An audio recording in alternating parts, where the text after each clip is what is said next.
Navtemadlin is a very interesting agent that is in development for myelofibrosis.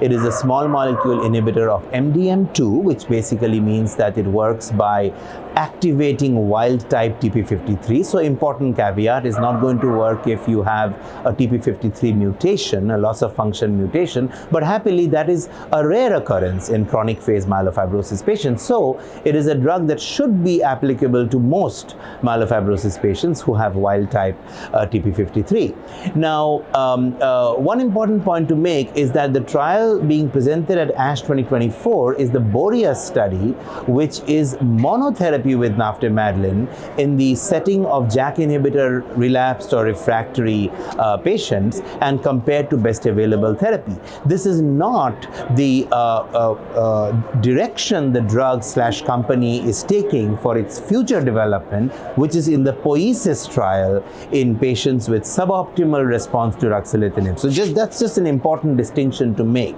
So today we are talking about the BOREAS trial, and what we heard from John Mascarenhas at one of the oral sessions this meeting was that it really profoundly affects a number of biomarkers that we think are markers of disease modification in myelofibrosis. So these are circulating CD34 cell counts, bone marrow fibrosis, driver mutation allele burden, and cytokines that it would make sense to downregulate, such as IL-6, IL-8, TNF-alpha, TGF-beta, CRP. So this is a drug that almost uniformly, whichever measure of disease modification you look at, you see some pretty compelling results, which is obviously very promising for its clinical activity, which also is being separately presented at an oral session here at this meeting as this continues to be further developed.